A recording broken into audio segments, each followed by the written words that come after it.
At dawn on September 13th, 1942, Corporal Walter Burak crouched in a fighting hole on a grassy ridge in Guadalcanal, watching the jungle to his south.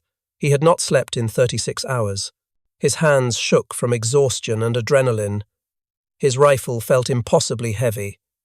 The tropical heat was already building, promising another day of suffocating humidity that would sap what little strength remained. The ridge behind him was narrow, maybe 1,000 yards long, rising gradually to a hill the Marines called Hill 123. It was little more than a coral spine jutting up from the jungle floor, covered in kunai grass that waved in the morning breeze. The grass was tall enough to hide a man. It would hide thousands of men when they came again. And they would come again. Everyone knew that. Beyond that hill, less than a mile away, sat Henderson Field, the most important piece of real estate in the South Pacific. It was a crude dirt airstrip, barely 100 yards long, carved from jungle and swamp by Japanese construction crews and finished by American engineers. It did not look like much, just red dirt and crushed coral baking under the equatorial Sunday, but that airstrip was worth more than gold. It was worth more than oil. It was worth dying for. The Japanese wanted it back. They had sent 3,000 men to take it. Burak was one of 840 Marines standing in their way. The Marines on this ridge were from two elite units, the 1st Marine Raider Battalion and the 1st Parachute Battalion. They were the best the Marine Corps had to offer. The Raiders had been formed in February 1942 as a special operations unit, trained for amphibious raids and jungle warfare. They were volunteers, every one of them. They had trained at Quantico and in Samoa, learning hand-to-hand combat, demolitions, small unit tactics. They were lean, tough, and aggressive. The Paramarines were even more select. They had completed both Marine infantry training and jump school. They had fought on Tulagi in August, taking heavy casualties to secure that small island. Now there were only about 200 of them left, attached to Edson's raiders to bring the battalion up to strength. Together, these 840 men represented the cream of American fighting forces in the Pacific, but elite training and aggressive spirit could only take them so far. They were exhausted, hungry, and low on ammunition. The night before, Japanese forces had attacked their positions in waves. The Marines had been driven back twice. They had regrouped. They had held. Barely. Now, as dawn broke on September 13th, Burak could see what the darkness had hidden. The slopes below his position were covered with bodies. Japanese. Dead. Hundreds of them. They lay in grotesque positions, some sprawled on their backs, others face down in the mud. Some had died instantly from bullets or shrapnel. Others had crawled away from the fighting and bled out in the grass. The smell of blood and cordite hung in the humid air. It mixed with the stench of torn earth and the sweet rot of the jungle. Flies were already gathering, black clouds of them, their buzzing audible even over the constant background noise of insects and birds. Burak had never seen so many dead men in one place. He had been in combat before, had seen men die, had killed men himself. But this was different. This was wholesale slaughter. The slopes looked like photographs he had seen from the Western Front in the First World War. Bodies everywhere, twisted, broken, left where they fell. Some Marines moved among them, checking for wounded, collecting weapons and ammunition. But Burak knew this was not over. The Japanese had tested them. The real attack was still coming. What happened in the next 18 hours would decide the fate of Guadalcanal, and with it, the entire Pacific War. The problem was simple. The Japanese owned the Pacific. They had owned it since December 1941. They controlled a vast empire stretching from China to the Solomon Islands. They had defeated every Allied force they had encountered. Their soldiers were experienced, disciplined, and utterly committed to victory. The Americans had one advantage. One single piece of ground that could turn the tide. Henderson Field, a dirt airstrip on Guadalcanal that American Marines had captured on August 7, 1942. From this airstrip, American aircraft could strike Japanese supply lines, attack Japanese bases, and protect the sea lanes between the United States and Australia. The Japanese High Command understood what Henderson Field meant. If they lost it, they lost the Solomon Islands. If they lost the Solomon Islands, they lost their defensive perimeter. If they lost their defensive perimeter, they would eventually lose the war. So they sent their best troops to take it back. Major General Kiyotake Kawaguchi commanded the Japanese attack force. He was 49 years old, a career officer who had graduated from the Imperial Japanese Army Academy. He was a veteran of campaigns in China and Borneo. He was confident, experienced, and utterly convinced he would succeed. He had good reason for confidence. His 35th Infantry Brigade was one of the best units in the Imperial Army. They had fought in China, where they had learned to move through difficult terrain, to attack at night, to overwhelm defensive positions with speed and violence. They were tough, experienced jungle fighters. Kawaguchi's plan was elegant. 3 battalions, nearly 3,000 men, would approach the American perimeter from the jungle to the south and east. They would march through terrain the Americans considered impassable. Thick jungle, steep ravines, rivers, swamps. It would take days of hard marching. The men would carry everything they needed on their backs. Food, ammunition, weapons. No vehicles could navigate that terrain. No supply lines could follow. But the Americans would not expect an attack from that direction. That was the advantage. The Japanese would attack at night when American air power was useless. American pilots could not see in the dark. Their planes would be grounded. The battle would be infantry against infantry, close combat in the darkness. That was where the Japanese excelled. They had trained for night fighting. They had practiced infiltration tactics. They knew how to use darkness as a weapon. Kawaguchi planned to overwhelm the defenders with speed and numbers. His 3 battalions would hit the American perimeter from multiple directions simultaneously. The main attack would come from the south, straight up the ridge toward Henderson Field. 2 supporting attacks would come from the east and west, pinning American forces in place and preventing them from reinforcing the main effort. Once the Japanese broke through on the ridge, they would push north to the airfield. The distance was less than a mile. At night, moving fast, they could cover it in less than an hour. By dawn, they would control Henderson Field. American planes would be destroyed on the ground. The defenders would be cut off, surrounded, forced to surrender, or be annihilated. It was a good plan. It should have worked. Kawaguchi believed there were only 2,000 Americans on Guadalcanal. He was wrong, but not by much. The American perimeter around Henderson Field was thinly held. The Marines were stretched thin across thousands of yards of coastline and jungle. They had limited supplies, no reinforcements, and no way to retreat if the Japanese broke through. The weakest point in the American defense was a grassy ridge running north to south, about a mile south of Henderson Field. It was narrow, exposed, and barely defended. Kawaguchi identified it immediately. That ridge was the shortest route to the airfield. If his forces could take that ridge and push north, they would cut straight through the American perimeter and reach Henderson Field in less than an hour. But someone else had identified that ridge too. Lieutenant Colonel Merritt Edson. Edson was 45 years old, a career Marine officer with carrot-coloured red hair that earned him the nickname Red Mike.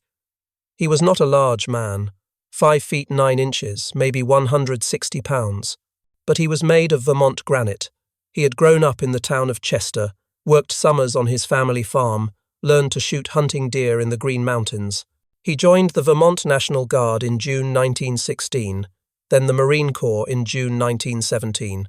He was commissioned a second lieutenant in October 1917 and sent to France with the 11th Marines during World War I, but he arrived too late to see combat. That disappointed him deeply. After the war, he served in various posts, then went to flight school in 1922 and earned his wings. But Edson found his calling in Nicaragua in the 1920s and 1930s. The Marines were there fighting bandits, conducting counterinsurgency operations in brutal jungle terrain. Edson volunteered for patrol duty. He led his men on long-range patrols through the mountains, hunting bandit leaders, ambushing rebel columns. It was dangerous, exhausting work. Edson loved it. He earned his first Navy Cross in Nicaragua in 1928 for leading a patrol that ambushed a superior enemy force. He killed several bandits personally and drove the rest from their prepared positions. He returned to Nicaragua for another tour in 1929. He patrolled the Coco River region, learning to navigate by jungle rivers, to survive on local food, to fight in the close terrain where visibility was measured in feet. He earned the Nicaraguan Medal of Merit with Silver Star for his service. The Marines who served with him said Edson could read terrain better than anyone they had ever seen. He understood instinctively how ground affected tactics, where the enemy would come from, where to position defenses. He was quiet, calm under fire, and absolutely relentless. He never gave up. He never retreated unless ordered to, and he led from the front always. In the years before World War II, Edson served in China, observing Japanese military operations during their invasion of that country. He watched how Japanese forces moved, how they attacked, how they used terrain. He studied their tactics carefully. That knowledge would prove invaluable on Guadalcanal. He had earned 2 Navy Crosses before the war even started. He was quiet, soft-spoken, and utterly relentless. Edson commanded the 1st Marine Raider Battalion, an elite unit of specially trained Marines designed for amphibious raids and jungle warfare. They were tough, disciplined, and fiercely loyal to their commander. They called themselves Raiders. Everyone else called them Edson's Raiders. On September 9th, 1942, Edson met with Colonel Gerald Thomas, the operations officer for the 1st Marine Division. They studied maps of the American perimeter. Thomas asked Edson where he thought the Japanese would attack. Edson traced his finger along the ridge south of Henderson Field. "Right here," he said. "This is where they'll come." Major General Alexander Vandergrift, the division commander, disagreed. He believed the Japanese would attack from the coast, as they had done before. The ridge seemed like a quiet sector. Vandergrift was planning to rotate Edson's exhausted raiders to that ridge for rest. Thomas saw an opportunity. He convinced Vandergrift that putting the raiders on the ridge would serve 2 purposes. It would give them a rest area, and it would plug a dangerous gap in the defensive line. Vandergrift approved. On September 11th, Edson moved his 840 Marines to the ridge. They were not there to rest. Edson knew better. He walked the entire length of the ridge, studying the terrain, identifying fields of fire, planning fallback positions. His Marines grumbled. They were exhausted. They had been fighting for weeks. They wanted sleep, hot food, and a break from combat. Instead, Edson ordered them to dig fighting holes, string barbed wire, and prepare defensive positions. His Marines nicknamed him Mad Merritt, the Morgue Master. They said it with affection, but they meant it. Edson had a reputation for finding trouble and dragging his men into it. On September 11th and 12th, Japanese bombers attacked the ridge from high altitude. That same night, Japanese cruisers shelled it from offshore. The bombardment lasted for hours. Trees splintered. The ground shook. Marines huddled in their fighting holes and prayed. When the shelling stopped, the night fell silent. Then the jungle came alive. At 2100 hours on September 12th, Japanese infantry emerged from the tree line south of the ridge. They came in waves, screaming, firing rifles and throwing grenades. The Marines opened fire. Machine guns hammered, mortars thumped. Tracers lit up the night sky. The Japanese hit the Marine forward positions hard. They outnumbered the defenders 3-1. They pushed through the barbed wire. They overran the first line of defense. Marines fell back, fighting as they withdrew. The Japanese kept coming. Edson had planned for this. He had positioned his forces in depth, with fallback lines already prepared. When the forward units withdrew, they fell back to pre-designated positions closer to Hill 123. The Japanese followed them into a killing zone. Marine artillery from the 11th Marines fired from positions north of the ridge. Forward observers called in coordinates. Shells screamed overhead and exploded among the advancing Japanese. The artillery fire was devastating. Bodies flew. Trees shattered. The attack stalled. By dawn on September 13th, the Japanese had withdrawn into D's the jungle to regroup. They left behind more than 200 dead. The Marines counted their own losses, 40 killed, over 200 wounded. Casualties had reduced the effective strength to about 830 men. They had been pushed back, but they had not broken. Edson called his company commanders together. He ate cold hash from a can while they squatted around him. He told them the truth. They were testing, he said. Just testing. They'll be back. I want all positions improved, all wire lines paralleled, a hot meal for the men. Today, dig, wire up tight, get some sleep. We'll all need it. The Japanese will be back, and I want to surprise him. The Marines spent September 13th improving their defences. They dug deeper fighting holes. They repositioned machine guns. They checked ammunition. They ate what food they had. They tried to sleep, but most could not. They knew what was coming. Edson pulled his defensive line back 400 yards, consolidating his forces around Hill 123. He positioned 5 companies in a tight perimeter.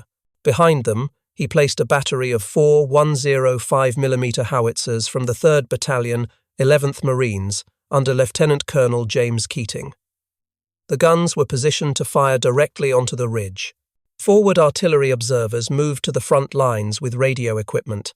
Late in the afternoon, as the sun began to set over the jungle canopy to the west, casting long shadows across the ridge, Edson climbed onto a wooden grenade box that someone had left near his command post.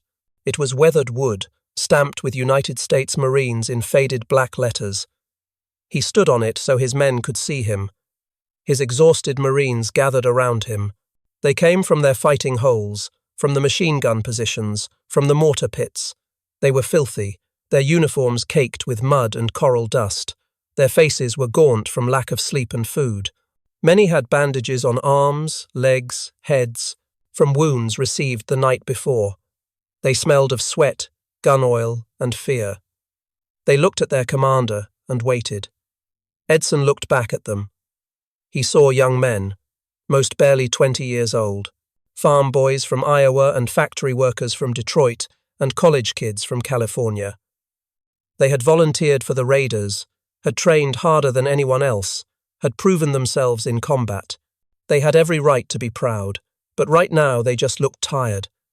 Tired and scared and wondering if they would live through another night.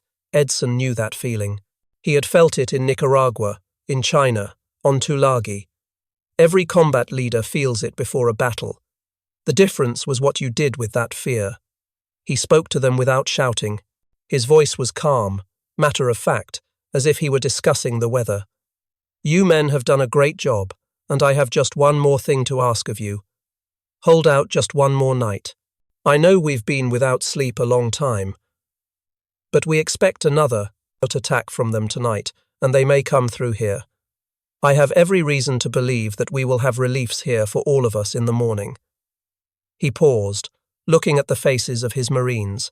Some met his eyes, others looked at the ground. All listened. This was not a pep talk. This was not a patriotic speech about duty and honor and the American way. This was simpler. One more night. That was all he asked. Just hold for one more night. They had already held for one night. They could do it again. Relief would come in the morning.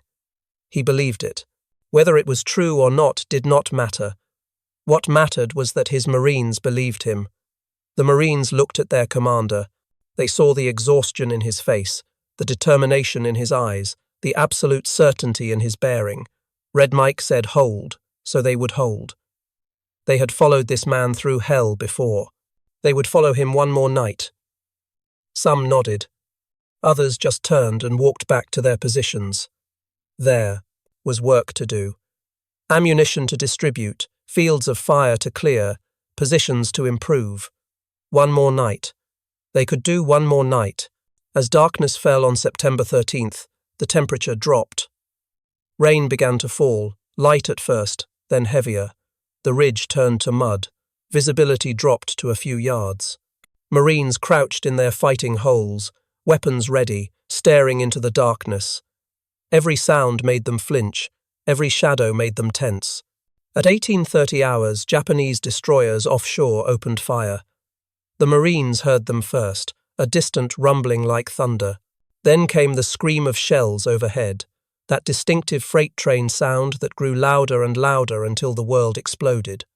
Shells screamed overhead and burst along the ridge. Each explosion was a physical blow, a concussion that rattled teeth and knocked the breath from lungs.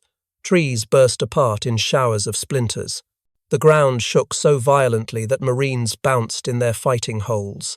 Coral dust and dirt rained down. The barrage lasted 20 minutes that felt like 20 hours. Some shells landed directly in fighting holes. Marines disappeared in eruptions of dirt and fire. Their screams were lost in the roar of explosions. Others were wounded by shrapnel, pieces of shell casing that spun through the air at supersonic speeds, cutting through flesh and bone. Corpsmen crawled from hole to hole in the barrage, dragging wounded men to cover, applying bandages with shaking hands while shells burst around them. When the naval bombardment stopped, the night fell silent again. The silence was worse than the explosions. In the silence, Marines heard the ringing in their ears, the cries of wounded men, their own breathing too loud in the sudden quiet. They gripped their rifles tighter. They stared into the darkness. They waited. Then the Japanese attacked. 3,000 men emerged from the jungle like ghosts materializing from the darkness. One moment there was nothing but jungle sounds, insects and birds, and the whisper of wind in the grass. The next moment, the tree line erupted with movement and noise. They came in human waves, one after another, screaming battle cries that echoed across the ridge. Banzai! Tenno Haika Banzai! Long live the Emperor! The sound was terrifying. Thousands of voices raised in unison, a wall of noise meant to intimidate, to paralyze, to break the will of defenders before the first shot was fired. But the Marines did not break. They opened fire. Machine guns hammered, spitting out 600 rounds per minute, red tracers reaching out into the darkness. Rifles cracked in steady rhythm as Marines fired, worked their bolts, fired again. The M1 Garand rifles gave the Marines firepower the Japanese could not match, 8 rounds per clip, semi-automatic, fast and deadly. Mortars thumped, sending shells arcing into the darkness to explode among the charging Japanese. The noise was overwhelming, a continuous roar that drowned out thought. The Japanese hit the Marine lines like a tsunami. Rifle fire cracked and echoed. Machine guns roared without pause. Grenades exploded in bright flashes. Men screamed in rage and pain and terror. Orders were shouted and lost in the cacophony. The ridge became a nightmare of fire and blood, lit by muzzle flashes and explosions, filled with smoke that burned eyes and throats. The Marines fired until their barrels glowed red-hot, until they burned their hands on the metal. They threw grenades until their arms ached, until their shoulders screamed with pain. When the Japanese got close, they fought with bayonets and rifle butts, with entrenching tools and bare hands. The fighting was hand-to-hand, brutal, desperate. Men grappled in the mud, slipping, falling, stabbing with bayonets and knives. There was no time to think, no time to be afraid. There was only the enemy in front of you and the need to kill him before he killed you. Some fighting holes became scenes of savage close-quarters battle. Japanese soldiers jumped into Marine positions, and the fighting became personal, intimate, deadly. Men stabbed each other with bayonets, slashed with knives, clubbed each other with rifle butts and rocks. Bodies piled up in the fighting holes, American and Japanese mixed together, some wounded and dying, others already dead. The Japanese broke through the Marine right flank, creating a 200-yard gap in the defensive line. Japanese infantry poured through the breach, surging toward Hill 123. For a moment, it looked like the line would collapse. If the Japanese reached the top of Hill 123, they would have a clear path to Henderson Field. The battle, and possibly the entire campaign, would be lost. Edson was everywhere. He moved along the line constantly, 20 yards behind the front, never more than that. He could have stayed back at his command post. He could have directed the battle from cover. But that was not his way. He needed to see what was happening with his own eyes. He needed his Marines to see him, to know he was there, to know he would not abandon them. He shouted orders over the roar of gunfire, his voice cutting through the noise. "Pull back to the secondary line. Get that machine gun repositioned. Bring up more ammunition." His orders were clear, precise, exactly what needed to be done at that moment. He moved from position to position, checking fields of fire, directing counterattacks, plugging gaps in the line.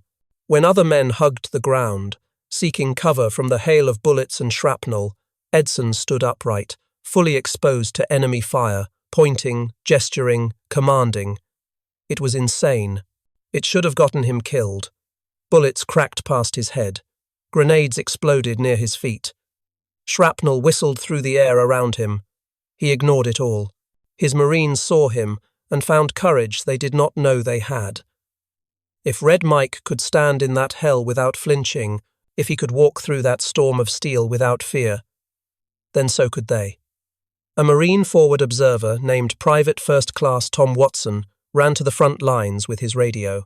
He was a battery clerk, not a trained observer, but he was all they had.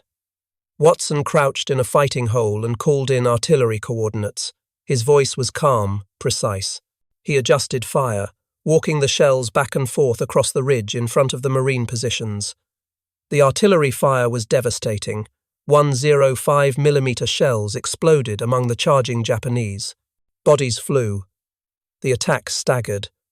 But the Japanese kept coming. Another wave formed and charged.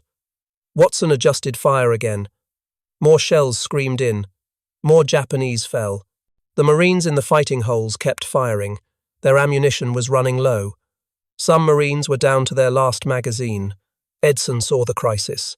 He ordered his reserve company forward.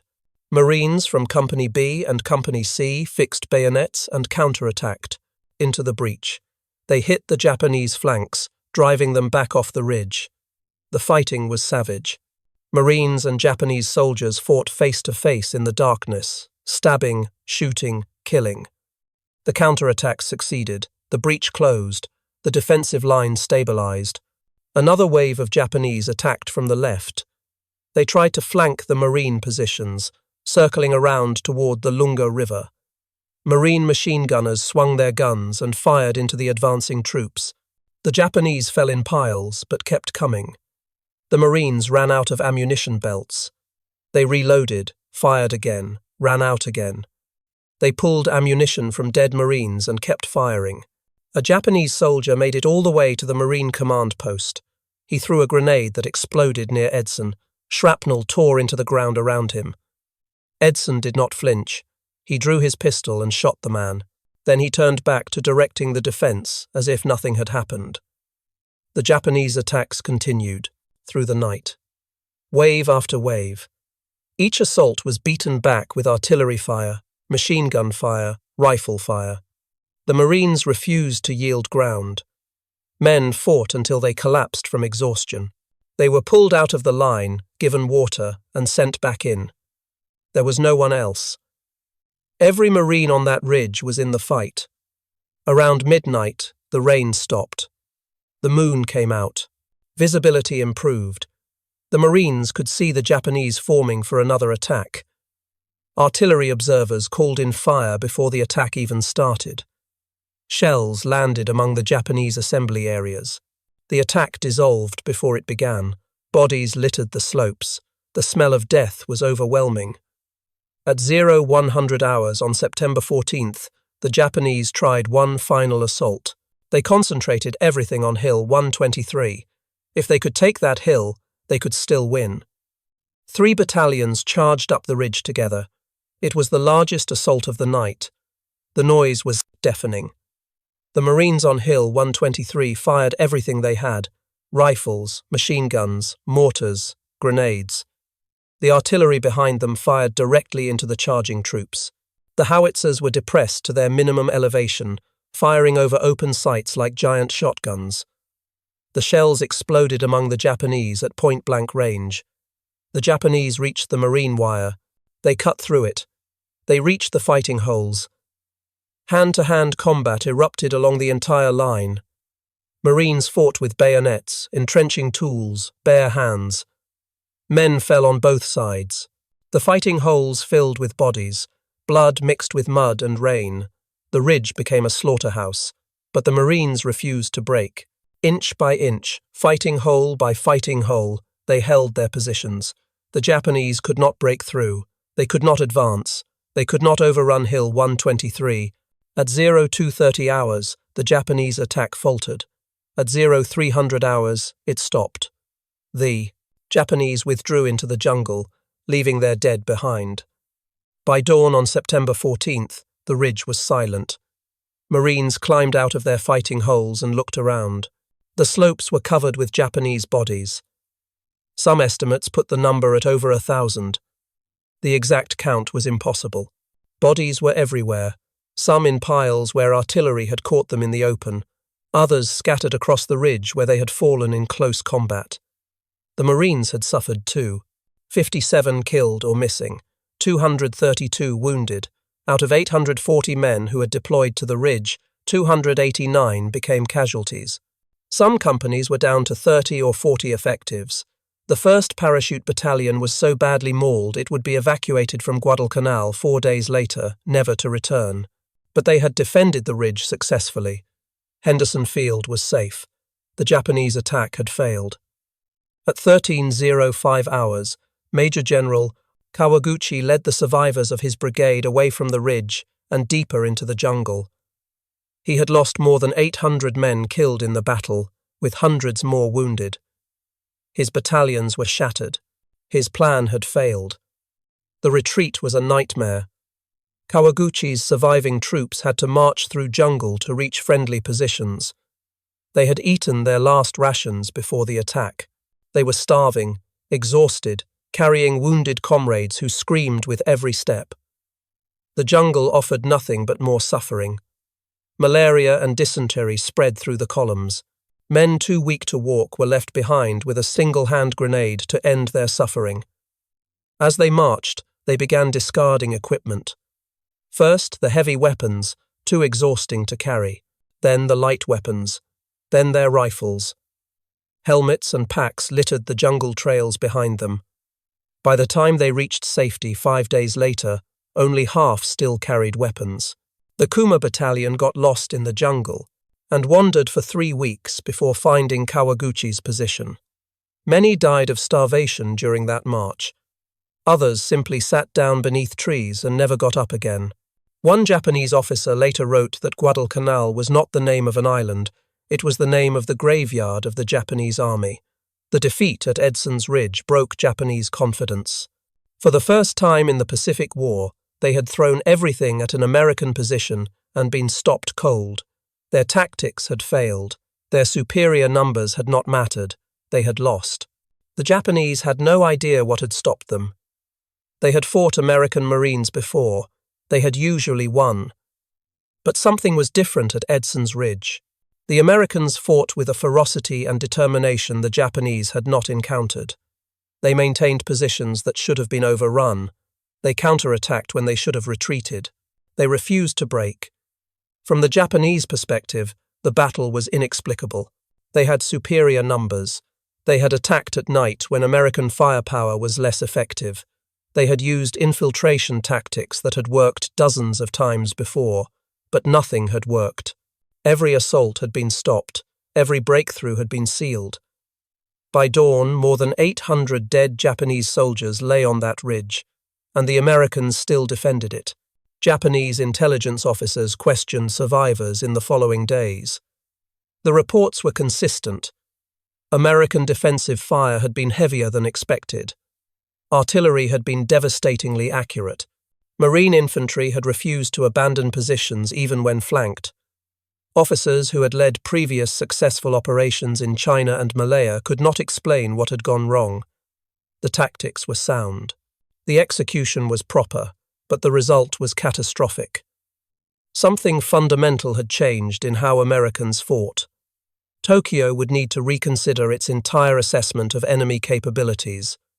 General Vandergrift later stated that the Japanese assault on the ridge in September was the only time during the entire Guadalcanal campaign he had doubts about the outcome. If the Japanese had succeeded, the entire American position on Guadalcanal would have collapsed. The Marines would have been forced to evacuate or surrender. The Japanese would have regained control of the Solomon Islands. The momentum in the Pacific would have swung back to Japan. But the Japanese did not succeed.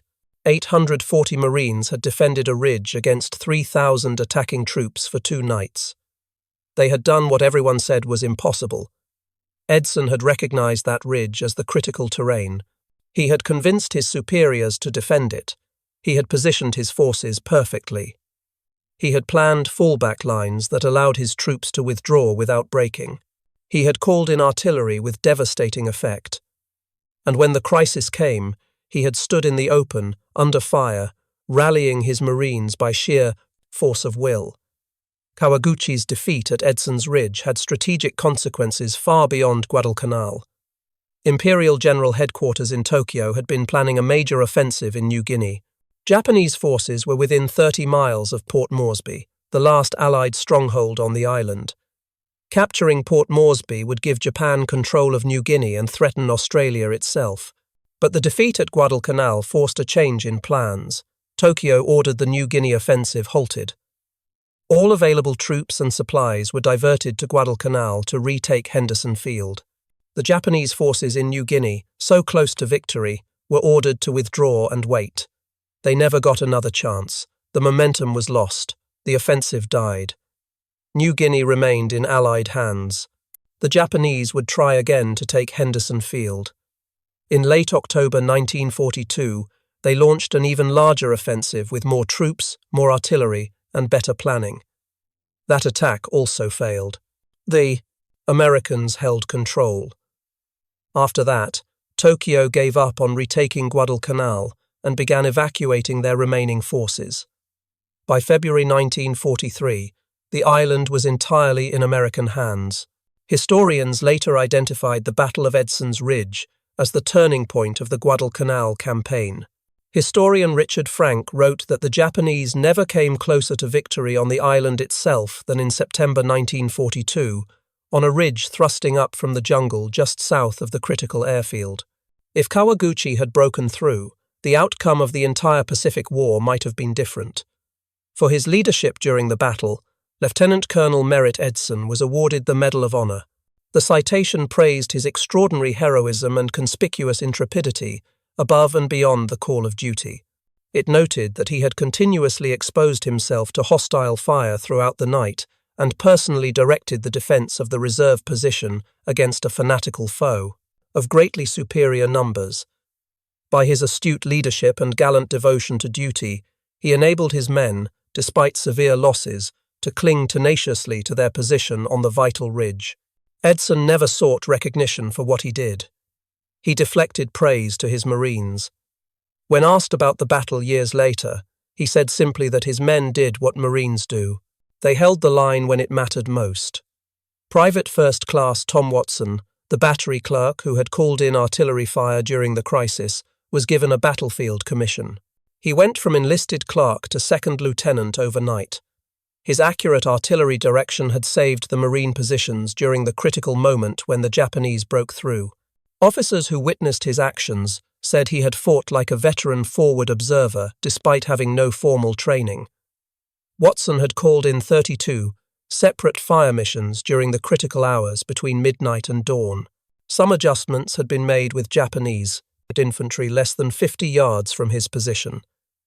He had remained calm throughout, his radio transmissions clear and precise, even as grenades exploded nearby. Artillery officers said his target corrections were as accurate as those of veteran forward observers with years of training. The ridge itself was officially renamed Edson's Ridge in honor of the commander and his raiders. The Marines who fought there never called it anything else. To them, it would always be Edson's Ridge, the place where they held against impossible odds because their commander asked them for one more night. Edson went on to command the 5th Marine Regiment during the rest of the Guadalcanal campaign. He led his regiment through brutal fighting along the Matanikau River and during the Battle for Henderson Field in October. He was promoted to full colonel and later to brigadier general. After the war, he continued to serve, eventually retiring as a major general. He became the first commissioner of the Vermont State Police and later served as executive director of the National Rifle Association. As Vermont's first police commissioner, Edson organized a modern state law enforcement agency from scratch, applying military discipline and training standards to civilian policing. He established training programs, standardized procedures, and built a professional force that became a model for other states. At the National Rifle Association, he worked to expand marksmanship programs and firearms safety education.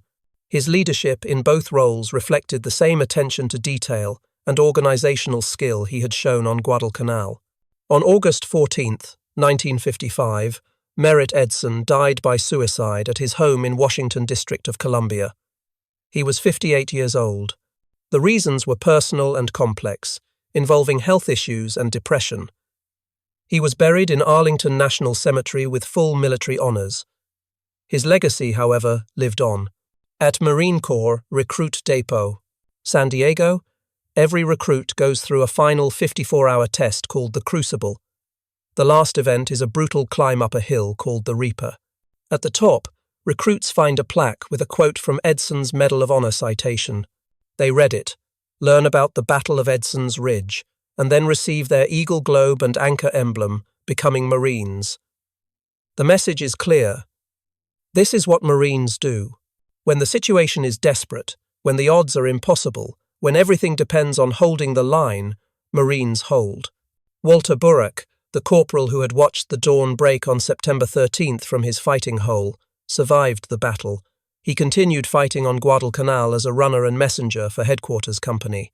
On October 8, 1942, less than a month after Edson's Ridge, Walter Burek was killed in action. He was awarded the Navy Cross posthumously for his extraordinary heroism during the battle.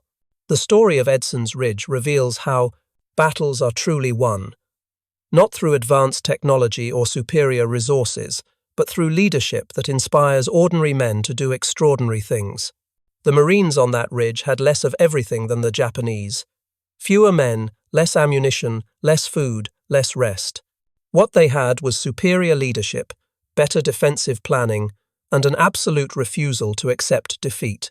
Edson had identified the critical terrain 5 days before the battle, positioned his forces perfectly, planned fallback lines that turned a potential rout into an orderly withdrawal, and integrated artillery support so effectively that every Japanese attack walked into a curtain of steel. When the crisis came, he stood in the open under fire, showing his Marines that their commander would never ask them to do something he would not do himself. The Marines on Edson's Ridge were not superhuman. They were exhausted, scared, hungry young men, most of them barely out of their teens. They were far from home, fighting in a jungle that was trying to kill them, facing an enemy that outnumbered them more than 3 to 1. They had every reason to retreat, to run, to surrender. But they refused. They held their positions because their commander told them to, and they trusted him enough to believe it mattered. 70 years after the battle, a memorial was erected on Guadalcanal at the site of Edson's Ridge. Local residents call the area Bloody Ridge, remembering the thousands who died there. The Solomon Islands government has worked to preserve the battlefield, clearing unexploded ordnance and protecting historical sites. Tour guides take visitors up the ridge, showing them the fighting positions, explaining the battle, pointing out where the Marines defended and where the Japanese attacked. The jungle has reclaimed most of the ridge. The fighting holes have filled in. The barbed wire has rusted away. Nature has covered the scars. But the shape of the ridge remains unchanged. It is still narrow, still grassy, still rising to that small hill the Marines called Hill 123. Standing on that ridge today, it is easy to understand why Edson identified it as the critical terrain. It is the natural avenue of approach to Henderson Field. Any attacking force would use that ridge, and any defending force that controlled it would control access to the airfield. Visitors can still trace the defensive lines Edson established. Depressions in the ground mark where fighting holes once protected Marines. The fields of fire remain clear, showing how Edson positioned his machine guns to create interlocking zones of death. The terrain itself tells the story of tactical genius meeting desperate courage. The American victory at Edson's Ridge changed the course of the Pacific War. It saved Henderson Field. It secured Guadalcanal. It forced Japan to divert resources from other campaigns. It broke Japanese confidence, and it proved that American forces could defeat Japanese forces in close combat. Every subsequent American victory in the Pacific built on the foundation laid at Edson's Ridge. The men who fought there never forgot it. Veterans' reunions brought them together decades later. They shared stories, remembered friends who did not come home, and honored the memory of Red Mike Edson. They spoke about the fear, the exhaustion, the desperation of those 2 nights. But they also spoke about the pride. They had been tested in the worst possible circumstances and passed that test. That was enough. If you found this story as compelling as we did, please take a moment to like this video. It helps us share more forgotten stories from the Second World War. Subscribe to stay connected with these untold histories. Each one matters, each one deserves to be remembered, and we would love to hear from you. Leave a comment below, telling us where you are watching from. Our community spans continents and generations. From veterans to history enthusiasts, you are part of something special here. Thank you for watching, and thank you for keeping these stories alive.